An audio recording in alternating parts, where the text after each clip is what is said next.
Hello students, welcome on our YouTube channel Rampur physics वाले। तो इस वीडियो में हम लोग अपने अगले टॉपिक पे बढ़ते हैं। तो नेक्स्ट टॉपिक हमारा क्या होगा? हमने अभी तक जो पिछले वीडियो हमारे जो तीने गए हैं, पार्ट ए, पार्ट बी और पार्ट सी, वहाँ तक हम लोगों ने 5 टॉपिक को कवर कर लिया है।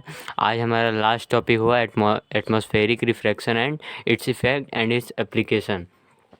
इस वीडियो में हम लोग एटमॉस्फेरिक रिफ्रैक्शन और उसके कुछ एप्लीकेशन को देखेंगे, समझने की कोशिश करेंगे कि एटमॉस्फेरिक रिफ्रैक्शन क्या है और उससे रिलेटेड जो एप्लीकेशन डेली लाइफ में हम लोग देखते हैं उसको भी समझने की कोशिश करेंगे।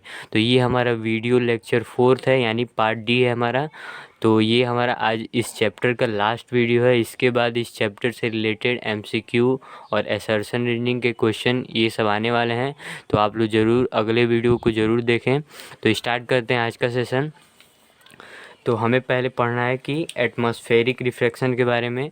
तो अब देखते हैं एटमॉस्फेरिक रिफ्रैक्शन क्या होता है। तो पहले तो हम लोग रिफ्रैक्शन वर्ड से पूरी तरह से समझ चुके हैं कि रिफ्रैक्शन क्या होता है। कि अगर दो मीडियम है, अगर रे ऑफ लाइट हमारी आ रही है तो क्या होगी, दूसरे मीडियम में जाने पे रे ऑफ लाइट चेंज हो जाएगी, मतलब जो उसमें पाथ में जो डेविएशन होगा, इसी फेनोमेना को रिफ्रैक्शन बोलते हैं। अच्छा, जब एटमॉस्फियर लिख दिया है, मतलब एटमॉस्फियर के बारे में बोला है, इसका क्या अर्थ है कि अगर एटमॉस्फियर में रिफ्रैक्शन होगा तो उसी फेनोमेना को एटमॉस्फेरिक रिफ्रैक्शन कहेंगे।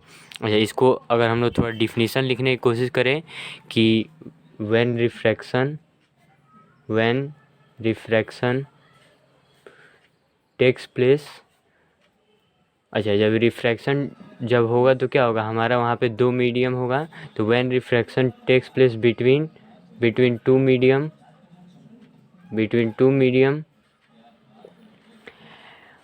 and if one of the medium is atmosphere, if one of the medium is अच्छा, एटमॉस्फियर किसका होगा, तो हम लोग को अपने सिलेबस में अर्थ के एटमॉस्फियर के बारे में पढ़ना है। तो यहाँ पे क्या हो जाएगा, if one of the medium is earth atmosphere, मतलब अगर हमारा रिफ्रैक्शन हो रहा है और उसमें दो मीडियम की आवश्यकता है, और उन दो मीडियम में अगर हमारा एक मीडियम अर्थ का एटमॉस्फियर हुआ तो वो क्या होगा, इस फेनोमेना को क्या बोलेंगे, then this phenomena is called atmospheric refraction. तो ये बातें हमारी जो थी वो एटमॉस्फेरिक रिफ्रैक्शन से रिलेटेड बातें थी। इसका डिफिनीसन था कि हमें क्या समझना है कि रिफ्रैक्शन अगर कहीं हो रहा है तो अगर अर्थ के एटमॉस्फेयर से रिलेटेड अगर रिफ्रैक्शन हो रहा है तो क्या होगा, उस फेनोमेना को हम लोग एटमॉस्फेरिक रिफ्रैक्शन कहेंगे। ये बात आप लोग बिल्कुल ध्यान रखेंगे। अब हम लोग इसके आगे हम लोग थोड़ा अर्थ के एटमॉस्फेयर के बारे में कुछ बातें बहुत ही इम्पोर्टेंट है उसको ध्यान में रखने की कोशिश करेंगे। तो हम पहले अपना अर्थ बनाते हैं। ये हमारा अर्थ का सरफेस हुआ, ये हमारा अर्थ हुआ। अब हमें क्या है कि अर्थ के एटमॉस्फेयर पे अगर रिफ्रैक्शन कराना है तो अर्थ का हमें एटमॉस्फेयर चाहिए। तो हमें पता है कि अर्थ का एटमॉस्फेयर कुछ ऐसे होता है। ये हमारा अर्थ का क्या हुआ, ये हमारा अर्थ का एटमॉस्फेयर हुआ। अच्छा, अगर ये हमारा अर्थ का एटमॉस्फेयर हुआ तो अब हम लोग आज जो है एटमॉस्फेयर और अर्थ के बीच में जो मीडियम होता है उस मीडियम से रिलेटेड कुछ बहुत ही इम्पोर्टेंट बातों को ध्यान में रखना है। तो सबसे पहले हम ये बात ध्यान में रखें कि जो ये एटमॉस्फेयर है, क्या ये अर्थ का एटमॉस्फेयर है। तो अब देखिए यहाँ पे क्या होगा, रिफ्रैक्शन होगा, इसी फेनोमेना को हम लोग एटमॉस्फेरिक रिफ्रैक्शन कहेंगे। उससे पहले बातों को क्या ध्यान रखना है कि ये जो एटमॉस्फेयर होता है अर्थ का वो लेयर्स में डिवाइड होता है। मतलब ये जो अर्थ और ये एटमॉस्फेयर का जो रीजन है इसमें अलग अलग लेयर्स होंगे, और अलग अलग लेयर्स की क्या होगी, अलग अलग जो है रिफ्रैक्टिव इंडेक्स की वैल्यू होगी। Refractive index different. अच्छा, रिफ्रैक्टिव इंडेक्स डिफरेंट क्यों होगा, अब ये समझेंगे। तो हमारे क्या होता है, अलग अलग लेयर होगा। तो पहले हम लोग लेयर को बनाएंगे, ये हमारा लेयर होगा। अच्छा, पहला जो लेयर होता है उसको हम लोग ट्रोपोस्फेयर बोलते हैं। टी से देखो इन सब बातों को ध्यान में नहीं रखना है, बस हमें जो चीज़ समझना है वो ध्यान रखेंगे। ट्रोपोस्फेयर होगा, फिर हमारा एक लेयर होगा जिसको स्ट्रेटोस्फेयर एस से लिखते हैं, स्ट्रेटोस्फेयर होगा। फिर हमारा एक और लेयर होगा जिसको मीजोस्फीयर बोलते हैं, एम से लिखते हैं। फिर हमारा एक और लेयर होगा जिसको थर्मोस्फीयर बोलते हैं। थर्मोस्फीयर वो हमारा एक लेयर होगा। अच्छा, एक और लेयर होता है जिसको एक्सोस्फीयर बोलते हैं, तो ये हमारा एक्सोस्फीयर होगा। तो ये जो है हमारे जो हमारा एटमॉस्फियर होगा अर्थ का, ये हमारा अगर एटमॉस्फियर है तो इसमें हमारे ये लेयर्स प्रेजेंट होते हैं। मेनली हम इन्हीं लेयर्स के बारे में बात करते हैं, नहीं तो जो लेयर्स हैं वो बहुत सारे हैं, लेकिन ये लेयर्स का जो है हम लोग को नाम याद रखने की कोई आवश्यकता नहीं है। हमें जो चीज़ें इनसे समझनी है वो अब समझने की कोशिश करेंगे। होता क्या है कि अगर हम लोग ये अर्थ का ये सरफेस है और ये ट्रोपोस्फेयर का जो रीजन है, अगर इन दोनों के बीच का जो रीजन है उसकी बात करें तो क्या होगा कि जो डेंसिटी होगी, डेंसिटी वो सबसे ज़्यादा होगी, higher density, higher of tropo and earth's region. मतलब जो ट्रोपोस्फेयर होगा और अर्थ का जो ये सरफेस होगा, इन दोनों के बीच की ये जो गैप हो रहा है, इस गैप में क्या होगा, कुछ एयर के पार्टिकल्स होंगे। जैसे हमें पता है कि एटमॉस्फेयर में क्या होता है, एयर के पार्टिकल्स होंगे, तो कुछ यहाँ पे भी एयर के पार्टिकल्स होंगे। अर्थ और एटमॉस्फेयर के बीच का अगर पार्टिकल्स हो रहा है तो यहाँ पे भी एयर के पार्टिकल होंगे। तो क्या होता है कि यहाँ की जो डेंसिटी होती है वो सबसे ज़्यादा होती है। और ऐसे क्या होता है कि जब हम लोग ट्रोपोस्फेयर से क्या होता है, एक्सोस्फेयर की तरफ बढ़ते हैं, मतलब मान लीजिए ये ट्रोपोस्फेयर है, तो अगर हम लोग बाहर की तरफ जाना चाहते हैं, एटमॉस्फेयर से बाहर जाना चाहते हैं, तो हमारी जो डेंसिटी होती है, डेंसिटी वो डिक्रीज़ करती है, decreases from troposphere region to exosphere region. ये हमारा एक्सोस्फीयर रीजन हो गया। तो क्या बातें हो रही हैं कि अगर जैसे हमने बताया कि ट्रोपोस्फीयर का जो डेंसिटी होगा वो सबसे ज़्यादा होगा। उसके बाद क्या होगा, उसके बाद ये जो स्ट्रेटोस्फीयर का जो ये रीजन है और ये मीजोस्फीयर के बीच का जो रीजन होगा, मतलब ये स्ट्रेटोस्फीयर वाला ये रीजन, तो क्या होगा, इसकी डेंसिटी ट्रोपोस्फीयर वाले से कम होगी।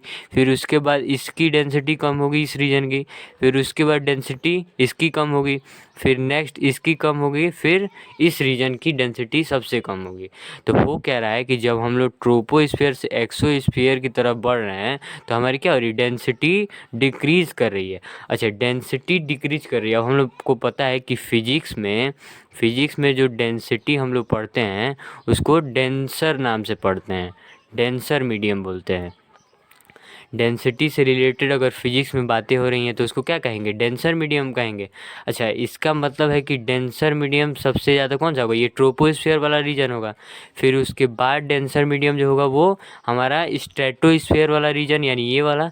फिर उसी तरह ये जो है बढ़ता हुआ चला जाएगा कि डेंसर मीडियम जो है सबसे ज़्यादा डेंसिटी यहाँ पे है, तो सबसे ज़्यादा डेंसर मीडियम यहाँ पे है। अच्छा, डेंसर मीडियम हम लोग जानते हैं कि लाइट जो है वो स्लोली ट्रेवल करती है, लाइट स्लोली ट्रेवल्स। तो इसका मतलब है कि ये जो ट्रोपोस्फेयर में होगा वहाँ पे लाइट जो है सबसे स्लोली ट्रेवल करेगी ट्रोपोस्फेयर में।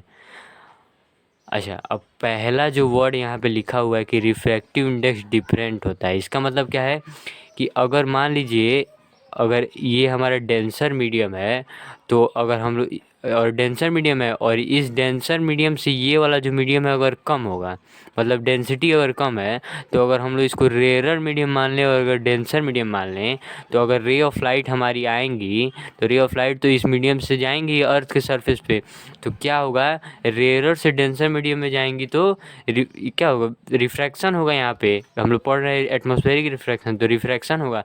अच्छा, रिफ्रैक्शन कब होता है, जब रिफ्रैक्टिव इंडेक्स की वैल्यू डिफरेंट होती है। इसीलिए ये केस लिखा हुआ है कि अगर एटमॉस्फेयर है तो एटमॉस्फेयर में लेयर जो है डिवाइड होते हैं, अलग अलग लेयर होते हैं।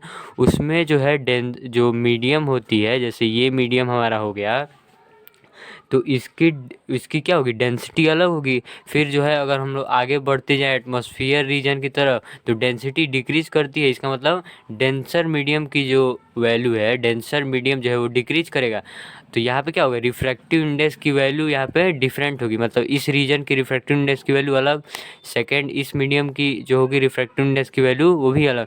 तो रिफ्रैक्टिव इंडेक्स की वैल्यू डिफरेंट होने से क्या होगा कि रिफ्रैक्शन फेनोमेना हम लोग को देखने को मिलेगा। ये हम लोग को पता है कि रिफ्रैक्टिव इंडेक्स की वैल्यू अलग होती है तो रिफ्रैक्शन फेनोमेना होता है। तो ये बातें हमारी एटमॉस्फेरिक रिफ्रैक्शन से रिलेटेड थी। अब हम लोग को जो है समझना है कि इसके एप्लीकेशन को हम लोग कैसे अप्लाई करते हैं, कैसे देखते हैं क्या होगा हमारा। जैसे हम लोग को पता है कि हम लोग सन के बारे में जानते हैं, मून के बारे में, स्टार्स के बारे में और प्लैनेट के बारे में। यही चारों जो हमारे ऑब्जेक्ट होंगे, इन्हीं चारों से रिलेटेड आज हम लोग एटमॉस्फेरिक रिफ्रैक्शन में जो फेनोमेना होने वाला है उसको समझने की कोशिश करेंगे। अच्छा, सन होता है तो क्या जो हम लोग को सन दिखता है वो एक्चुअली जो है वो सन का पोजीशन होता है? तो ये गलत है। उस सन का क्या होता है, वो इमेज होता है। अच्छा, मून का अगर बात करें तो क्या होगा, मून का भी हमें इमेज ही दिखता है। मून एक्चुअल में जो होता है वो नहीं दिखता है, हमें उसका इमेज दिखता है। स्टार की बात करें तो उसका भी इमेज दिखता है, प्लेनेट की बात करें तो उसका भी इमेज दिखता है। तो इन सारी बातों को अब हम लोग ये समझने वाले हैं कि सन है तो सन का इमेज कैसे दिखता है, मून है तो मून का इमेज कैसे दिखता है। तो ये चीज़ बातें जो है समझने वाले हैं और स्टार्स और प्लैनेट के बारे में हम लोग यहाँ पे इस वीडियो में समझने वाले हैं। तो स्टार्ट करते हैं। अब हम लोग को क्या पढ़ना है, application related to atmospheric refraction.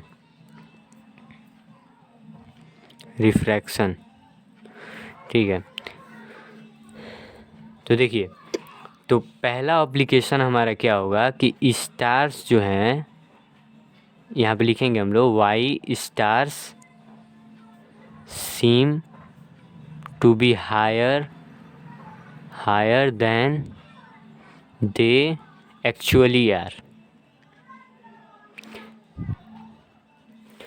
अच्छा, क्वेश्चन क्या कह रहा है कि why star seem to be higher than they actually are.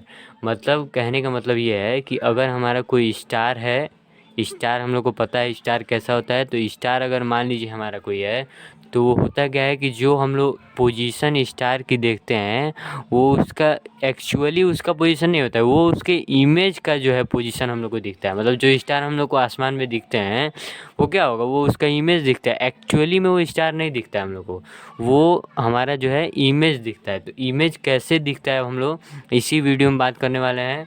और इसमें क्वेश्चन में क्या लिखा है, why star seem to be higher, मतलब जो उसका पोजीशन, मान लीजिए अगर स्टार का पोजीशन हमारे यहाँ पे ऐसे होगा तो वो क्यों थोड़ा सा ऊपर दिखता है। ये बात हम लोग इस वीडियो में समझने वाले हैं कि स्टार का पोजीशन क्यों ऊपर दिखता है। तो ये चीज़ समझने के लिए पहले क्या करेंगे, एटमॉस्फेरिक रिफ्रैक्शन पढ़ रहे हैं अगर हम लोग तो क्या होगा, हमारा कोई अर्थ बनाएंगे हम लोग, अर्थ होगा। अच्छा, अर्थ होगा तो क्या बनाएंगे, पहले हम लोग एक एटमॉस्फेयर भी बनाएंगे। ये हमारा क्या हुआ, अर्थ का एटमॉस्फेयर हुआ। ठीक है, अच्छा ये अर्थ का एटमॉस्फेयर हो गया। अब हम लोग क्या करेंगे, अब स्टार्स की बातें अगर हम लोग कर रहे हैं तो हम लोग क्या करेंगे, मान लीजिए यहाँ पे हम लोग अपना स्टार बना लेते हैं ऐसे।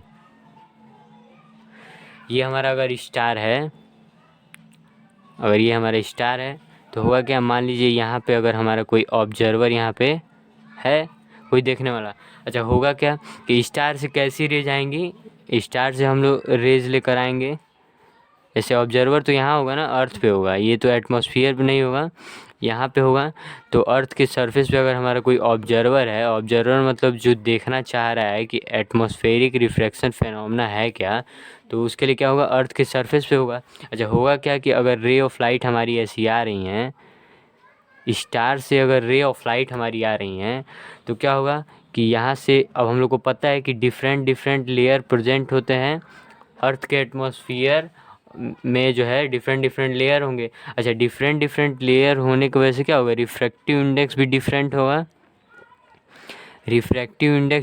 होगा, अच्छा, अगर रिफ्रैक्टिव इंडेक्स डिफरेंट है, इसका मतलब अगर रे ऑफ लाइट जो है ऐसे आ रही है, ये तो एयर मीडियम है, हमें पता है एयर नहीं, ये वैक्यूम मीडियम, एयर और वैक्यूम दोनों कह सकते हैं। तो वैक्यूम मीडियम है और हमें पता है कि जब हम लोग वैक्यूम ये अर्थ के एटमॉस्फेयर में अगर हम लोग जा रहे हैं तो अर्थ के एटमॉस्फेयर में क्या होगा, ये जो मीडियम जो यहाँ से इस सरफेस के अलॉन्ग क्या होगा, मीडियम चेंज हो जाएगा। अच्छा, मीडियम कैसा होगा, तो ये अगर वैक्यूम मीडियम है, अब हमें पता है कि ये थोड़ा सा डेंसर मीडियम हो जाता है, यहाँ पे पार्टिकल्स प्रेजेंट हो जाते हैं। और ये जो वैक्यूम का मीडियम है इसमें तो पार्टिकल प्रेजेंट नहीं होंगे, तो क्या होगा कि यहाँ पे जो है ये डेंसर मीडियम हो जाएगा और ये रेयरर मीडियम, और ये क्या हो जाएगा, डेंसर मीडियम।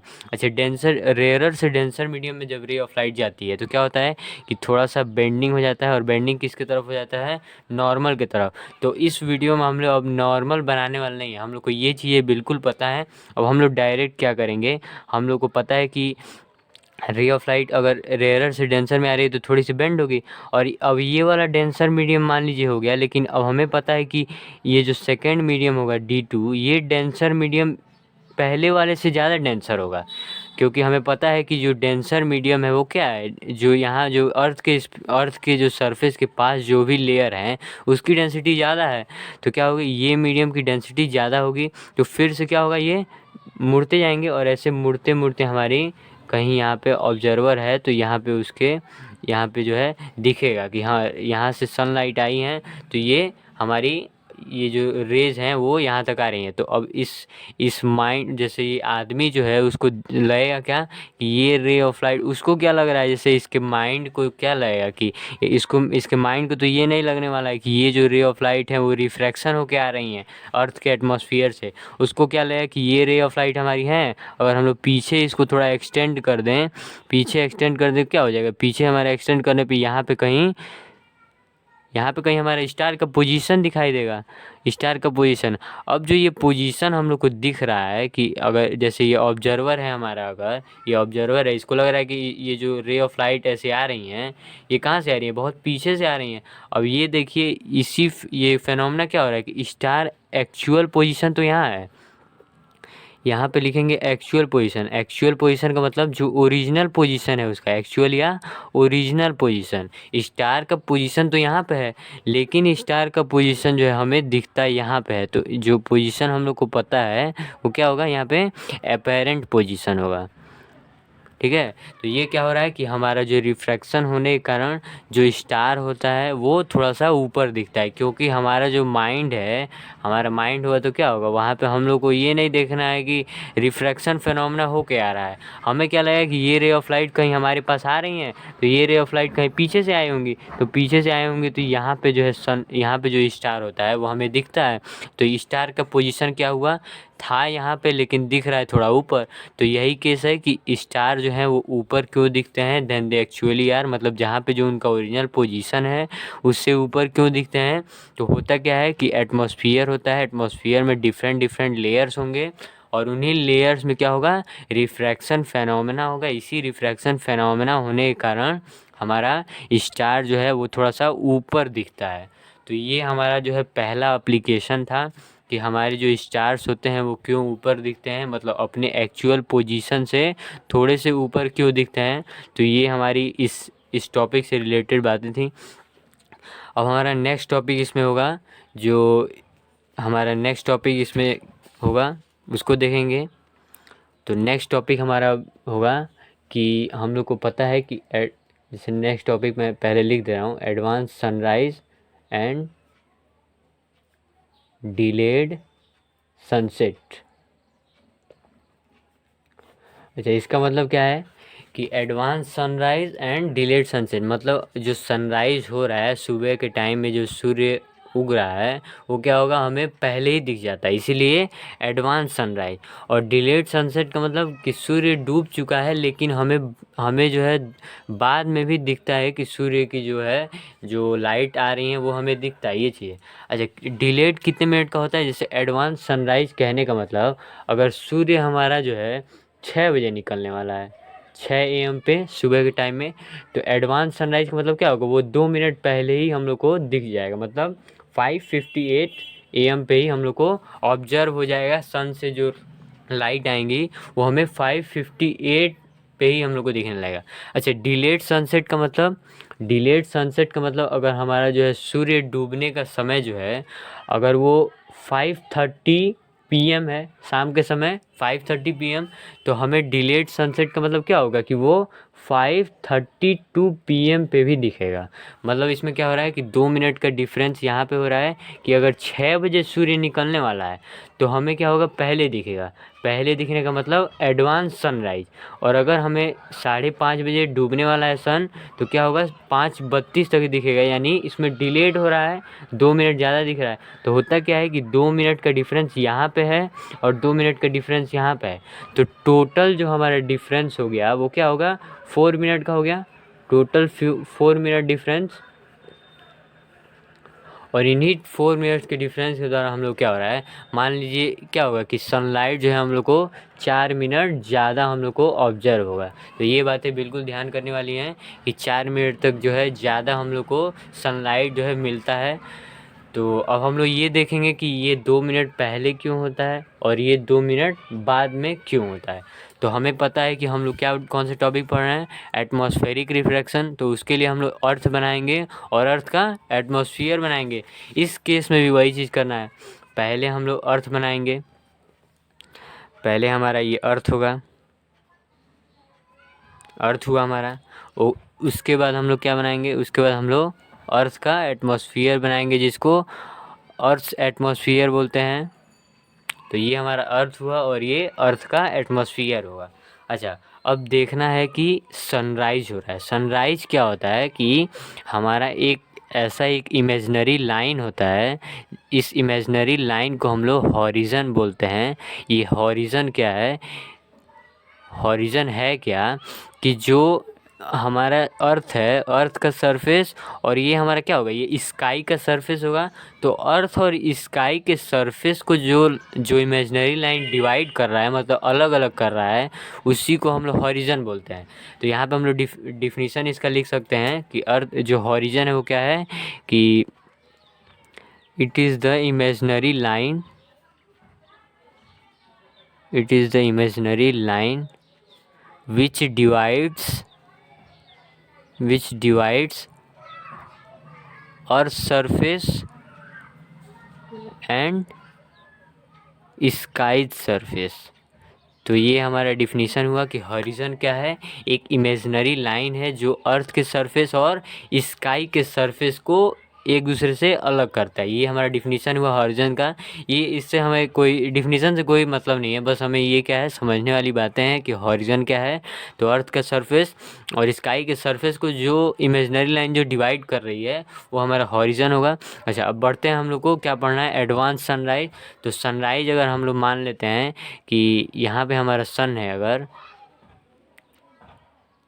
और ये हमारा कौन सा डायरेक्शन होगा, ईस्ट डायरेक्शन, जहाँ पे सन जो है वो सुबह निकलता है ईस्ट डायरेक्शन में। तो सन अगर हमारा यहाँ पे है तो होगा क्या, अगर मान लीजिए यहाँ पे हमारा, यहाँ पे हम छोटे से खड़े हो गए हैं। अच्छा, होगा क्या कि यहाँ से सन से क्या होगा, सन से रे ऑफ लाइट ऐसे आएंगी, सन से रे ऑफ लाइट आ रही हैं। अच्छा, अब हमें ये पता है कि एटमॉस्फेयर में डिफरेंट डिफरेंट लेयर्स प्रेजेंट होंगे।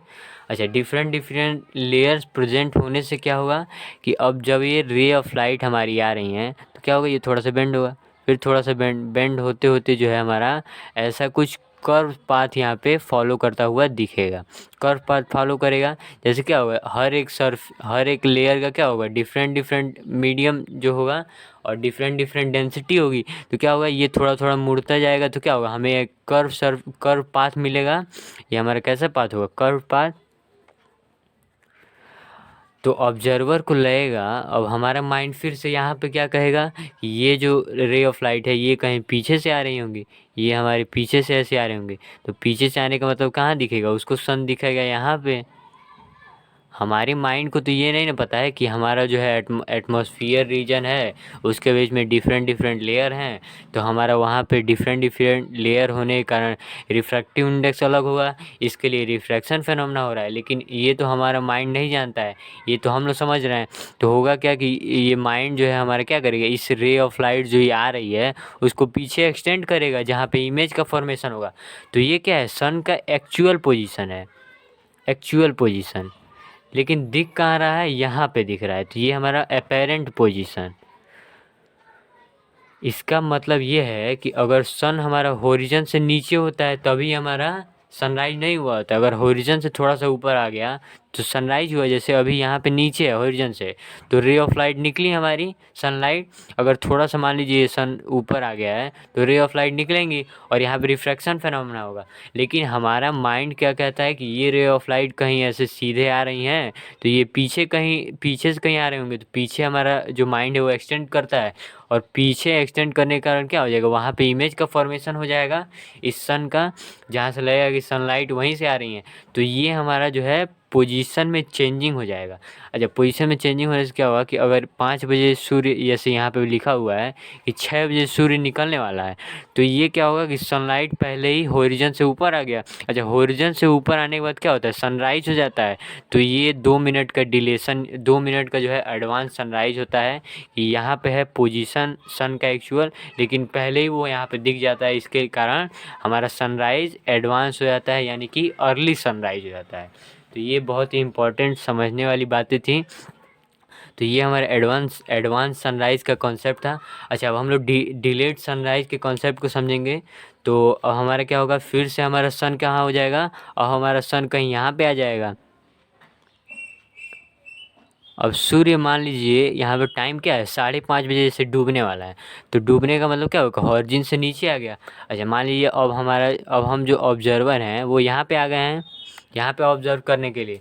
तो होगा क्या फिर से कि रे ऑफ लाइट ऐसे आएंगी, रे ऑफ लाइट सन से रे ऑफ लाइट आ रही हैं, सन से रे ऑफ लाइट अगर आ रही हैं तो हमें फिर से पता है कि यहाँ पे डिफरेंट लेयर्स प्रेजेंट होंगे।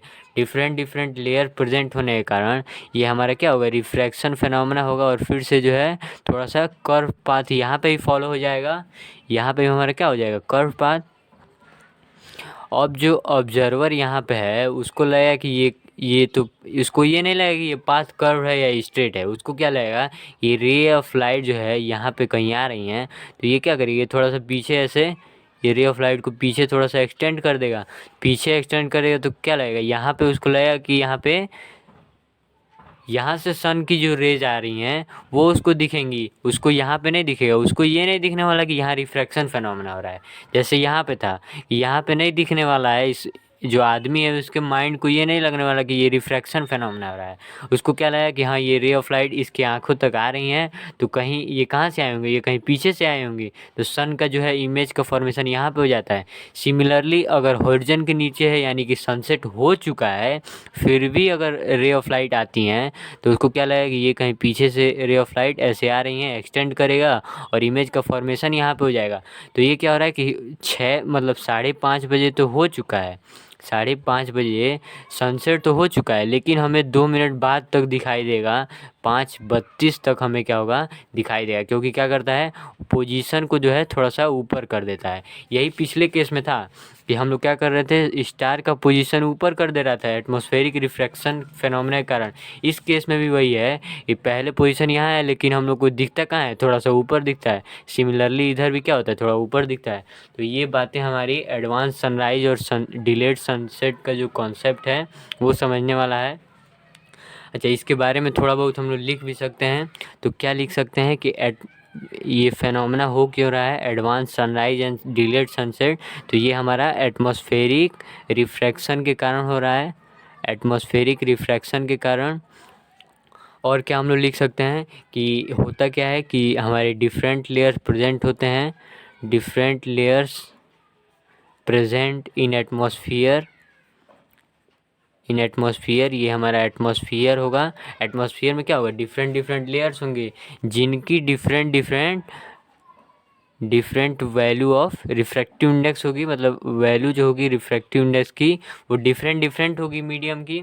तो उससे क्या होगा कि जो सन है, सन से जो लाइट आ रही है वो क्या होगी, अगर रिफ्रैक्शन फिनोमेना हो रहा है तो ऑब्जर्वर को लगेगा, ऑब्जर्वर थिंक दैट ऑब्जर्वर क्या लगेगा कि ये जो रे ऑफ लाइट आ रही है वो कहीं पीछे से आ रही है, तो वो पीछे क्या करेगा, एक्सटेंड कर देगा रे ऑफ लाइट को और इमेज का फॉर्मेशन यहाँ पे कर देगा। इमेज का फॉर्मेशन का मतलब क्या हुआ कि जो ये सन है उसी का इमेज का फॉर्मेशन हो गया। तो हम लोग को अगर सन यहाँ पे दिख रहा है तो हमें इमेज का फॉर्मेशन पहले ही यहाँ पे हो जाएगा। तो इसका मतलब क्या है कि जो सन हम लोग को दिखता है वो नहीं रहता है, वो उसका इमेज रहता है। मून जो दिखता है वही सेम सेम चीज़ मून में भी रहेगा। स्टार जो होंगे वो स्टार का इमेज होंगे, प्लेनेट जो होंगे वो प्लेनेट के इमेज होंगे। तो ये बातें हमारी इससे रिलेटेड थी। तो ऑब्जर्वर हम लोग क्या लिख सकते हैं, ऑब्जर्वर थिंक दैट द रे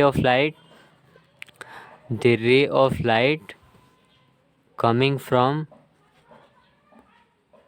फ्रॉम ये क्या होगा, कमिंग फ्रॉम यहाँ पे क्या लिख सकते हैं, डिफरेंट पाथ, नो डिफरेंट नहीं, यहाँ पे क्या होगा, जो रे ऑफ लाइट आ रही है वो किसी स्ट्रेट पाथ से आ रही है, मतलब पीछे हम लोग एक्सटेंड करेंगे तो क्या लिख सकते हैं, coming from straight line path, ऐसे लिख सकते हैं समझने के लिए, स्ट्रेट लाइन पाथ।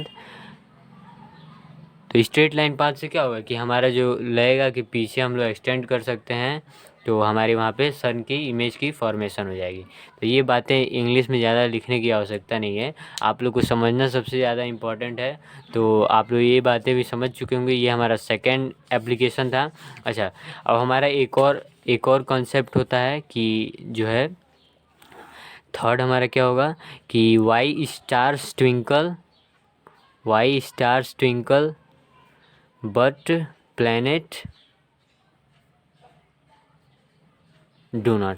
मतलब क्या है कि स्टार जो हैं ट्विंकल करते हैं और प्लैनेट ट्विंकल क्यों नहीं करते हैं। अब ये कॉन्सेप्ट भी हमारा कैसा है, तो एटमॉस्फेरिक रिफ्रैक्शन से ही रिलेटेड है, इसीलिए इस एप्लीकेशन को भी हम लोग एटमॉस्फेरिक रिफ्रैक्शन में पढ़ने वाले हैं। तो स्टार्ट करते हैं इसके लिए हम लोग। तो स्टार्स हम लोग को ये पता है कि ट्विंकल करते हैं, लेकिन स्टार्स ट्विंकल क्यों करते हैं ये समझना बहुत ज़रूरी है। तो पहले तो इस कॉन्सेप्ट को समझने के लिए हमें एक और कॉन्सेप्ट को इसमें लाना पड़ेगा, और वो कॉन्सेप्ट है टेम्परेचर का कॉन्सेप्ट। मतलब टेम्परेचर और रिफ्रैक्टिव इंडेक्स की जो रिलेशन है वो समझेंगे पहले।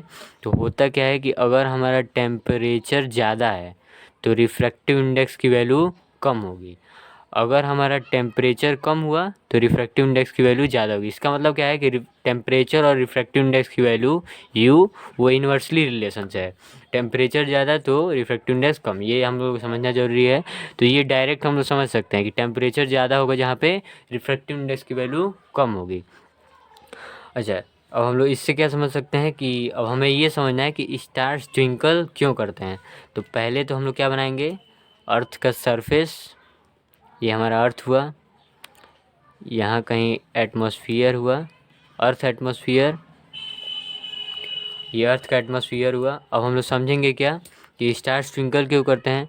तो हम लोग स्टार्स का क्या करते हैं, एक फिगर बना लेते हैं ऐसे, ये हमारा स्टार हो गया, स्टार का फिगर हो गया।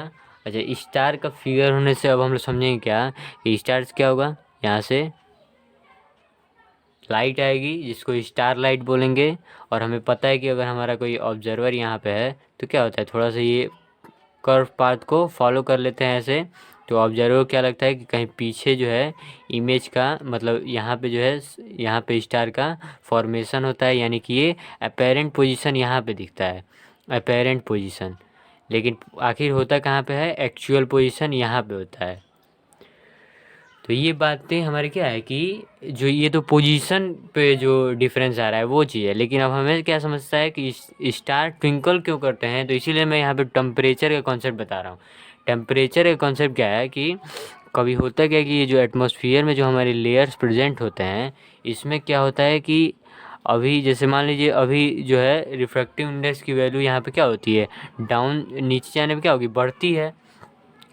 फिर 2 सेकंड बाद ऐसा हो सकता है कि रिफ्रैक्टिव इंडेक्स की वैल्यू घटने लगे। मतलब कहने का मतलब यहाँ ये है कि एटमॉस्फेयर में जो होगा रिफ्रैक्टिव इंडेक्स वो कॉन्टीन्यूअसली चेंज होता रहता है, कॉन्टीन्यूअसली चेंज होता रहता है। अच्छा, कॉन्टिन्यूसली चेंज क्यों होगा? क्योंकि होता क्या है कि टेम्परेचर जो है इस एटमॉस्फेरिक रीजन का, अर्थ के एटमॉस्फेयर का जो ये रीजन है, इसमें टेम्परेचर का क्या होता है, वेरिएशन होता है। ये क्यों होता है रिफ्रैक्टिव इंडेक्स कॉन्टिन्यूसली चेंज? क्योंकि हमारा टेम्परेचर चेंज होता रहता है, टेम्परेचर चेंज होता रहता है। तो होगा क्या, मान लीजिए अभी हम लोग दो केस लेकर समझेंगे। जैसे मान लीजिए पहले केस में क्या है कि यहाँ पे हमारी सन से जो है, ये सन नहीं जो स्टार है उससे लाइट अगर आ रही हैं तो ये हमारा क्या होगा, यहाँ पे लाइट का इमेज का फॉर्मेशन हो गया। लेकिन वही अगर 2 सेकंड बाद हम लोग अगर ये जो स्टार से जो लाइट जो आएंगी वो क्या होगा, वो थोड़ा सा और बेंड हो जाएंगी। मतलब कहने का मतलब यह है कि टेम्परेचर कंटिन्यूअसली चेंज होता है जिससे रिफ्रैक्टिव इंडेक्स की वैल्यू चेंज होगी। अच्छा, रिफ्रैक्टिव इंडेक्स की वैल्यू चेंज होने से क्या होगा कि ये जो हम लोग को कर्व पाथ मिल रहा है वो डिफरेंट डिफरेंट मीडियम से आएगा। तो डिफरेंट डिफरेंट मीडियम से क्या होगा, जो रिफ्रैक्टिव इंडेक्स की वैल्यू है वो चेंज होती जाएगी। तो अगर ऑब्जर्वर यहाँ पे है, अब इसको क्या लगेगा कि ये कहीं से, ये जो हमारा पीछे सोर्स है ये कहीं से यहाँ पे स्टार है। तो अब दिखेगा क्या कि कभी स्टार यहाँ पे दिखेगा, 2 सेकंड बाद यहाँ दिखेगा, सिमिलरली 2 सेकंड बाद यहाँ दिखेगा। अच्छा, तो ये क्या हो रहा है कि पोजीशन में कंटिन्यूअसली चेंजिंग होने से क्या होगा, मान लीजिए कोई ऑब्जेक्ट है, कोई ऑब्जेक्ट कभी यहाँ दिख रहा है, फिर वही ऑब्जेक्ट यहाँ पे, कभी यहाँ पे, कभी यहाँ पे। तो इससे क्या हो रहा है कि उसके पोजीशन में चेंजिंग होने से वो थोड़ा सा मतलब ब्लिंक करता हुआ दिखेगा। ब्लिंक करने का मतलब कभी जलेगा कभी बुझेगा, कभी जलेगा कभी बुझेगा। इसी कारण क्या होता है कि टेम्परेचर के डिफरेंस के कारण, टेम्परेचर के चेंज होने के कारण रिफ्रैक्टिव इंडेक्स की वैल्यू चेंज होगी, जिसके कारण ये पोजीशन में चेंजिंग होगा। और पोजीशन में चेंजिंग होने से क्या होगा, जैसे पोजीशन चेंज होने से क्या होता है कि अलग अलग पोजीशन पे अगर ऑब्जेक्ट 1-1, 2-2 सेकंड में दिख रहा है तो वो थोड़ा सा ट्विंकल करता हुआ या फिर ब्लिंक करता हुआ दिखेगा। इसी कारण जो स्टार होता है वो ब्लिंक करता हुआ दिखता है या फिर ट्विंकल करता हुआ दिखता है। और हमें ये समझना है कि प्लेनेट क्यों नहीं करता है। तो होता क्या है, ये जो सन और ये जो स्टार और ये जो एटमॉस्फेयर का जो डिस्टेंस है वो बहुत दूर होता है। तो ये तो बहुत दूर होगा, लेकिन प्लेनेट क्या होता है, प्लेनेट मान लीजिए यहाँ पे है, ये हमारा प्लेनेट हो गया। प्लेनेट होने से क्या होगा कि ये जो डिस्टेंस होता है एटमॉस्फेयर और ये प्लेनेट के बीच का वो थोड़ा सा कम होता है, गैप कम होता है। तो अब क्या करेंगे, अब प्लेनेट से भी हम लोग मान लीजिए यहाँ पे हमारा कोई ऑब्जर्वर है, तो प्लेनेट से भी हम लोग क्या लेकर आएंगे, रे ऑफ लाइट इंसिडेंट कराएंगे। अब यहाँ से भी क्या होगा, यहाँ से भी थोड़ा सा हम लोग को डेविएशन मिलेगा। यहाँ पे जैसे पाथ में क्या होगा, यहाँ पे भी पाथ में चेंजिंग आएगी। पाथ में चेंजिंग आने से क्या होगा, ये थोड़ा सा कहीं, अब हमारा माइंड क्या करेगा, इसको, इसके जो है लाइन को थोड़ा सा पीछे एक्सटेंड करेगा। तो यहाँ पे कहीं प्लेनेट का इमेज का फॉर्मेशन हो जाएगा। इसमें भी वही चीज़ है, होता दोनों में है कि स्टार में भी पोजीशन जो होता है उससे ऊपर दिखता है स्टार, मतलब अपेरेंट पोजीशन। प्लेनेट में भी सिमिलर केस है कि यहाँ पे जो है हमारा प्लेनेट है तो एक्चुअली जो अपेरेंट पोजीशन है वो हमारा ऊपर है, यानी दिखता है यहाँ पे भी है। तो होता क्या है यहाँ पे कि ये प्लेनेट का साइज जो है बड़ा हो जाता है, और प्लेनेट का साइज बड़ा होता है और ये जो डिस्टेंस है वो भी कम हो जाता है। तो इन दोनों फैक्टर्स के कारण, मतलब साइज ऑफ प्लेनेट बिगर, और एक और केस क्या है कि distance between atmosphere and planet is small. मतलब स्मॉल कहने का मतलब कि ज़्यादा स्मॉल नहीं कर सकते हैं, नहीं तो पता चलेगा कि आप लोग अर्थ के सरफेस पे रहेंगे और प्लेनेट को पकड़ने की कोशिश करेंगे। इतना भी छोटा डिफरेंस नहीं है यहाँ पे डिस्टेंस के बीच में, बहुत ज़्यादा डिफरेंस है। लेकिन हम लोग कंपैरिजन कर रहे हैं स्टार और एटमॉस्फेयर और इस प्लेनेट और इस एटमॉस्फेयर के डिफरेंस में। मतलब कंपैरिजन करने से क्या होगा, ये जो डिफरेंस होता है वो थोड़ा सा कम होता है, डिस्टेंस का डिफरेंस। तो यहाँ पे कम होने से क्या होगा कि अगर रे ऑफ लाइट हमारी जा रही है ऐसे, तो क्या होगा, यहाँ पे भी रिफ्रैक्शन होगा और हमें पता चलेगा कि ये थोड़ा सा पीछे इमेज का फॉर्मेशन करेगा। लेकिन होता क्या है ना कि ये साइज बड़ा होने से ये जो इमेज का फॉर्मेशन होता है ये कहीं दोनों एक दूसरे से ऐसे ओवरलैप कर जाते हैं। ओवरलैप करने से क्या होगा, ये हमें प्लैनेट का जो एक्चुअल पोजीशन है और अपेरेंट पोजीशन अलग अलग होता है, वो सेम जगह पे ही दिखता है। इसके वजह से क्या होता है कि यहाँ पे अगर कोई ऑब्जेक्ट है दो सेकंड बाद भी सेम पोजीशन पे है तो वो तो ट्विंकल करता हुआ नहीं दिखेगा हम लोग को। तो इसीलिए हमें क्या होगा, यहाँ पे प्लैनेट ट्विंकल करता हुआ नहीं दिखेगा, क्योंकि प्लैनेट का साइज़ ज़्यादा होता है और डिस्टेंस एटमॉस्फेयर और प्लैनेट के बीच का वो छोटा होता है in comparison to distance between star and atmosphere. तो ये कॉन्सेप्ट हमारा है कि स्टार जो है ट्विंकल क्यों करते हैं और प्लैनेट क्यों नहीं ट्विंकल करते हैं। तो उसमें हमारा टेम्परेचर का कॉन्सेप्ट आता है, तो इसको आप लोग बिल्कुल ध्यान में रखेंगे। अब ये हमारा आज का लास्ट टॉपिक था इस वीडियो का, और इस चैप्टर का भी लास्ट टॉपिक है। अब इस चैप्टर से रिलेटेड MCQ असर्शन रीजनिंग के क्वेश्चन आप लोग को अगले वीडियो में आने वाले हैं। तो अगर वीडियो पसंद आया है तो लाइक करें, कमेंट ज़रूर करें, और चैनल पर नए हैं तो चैनल को ज़रूर सब्सक्राइब करें।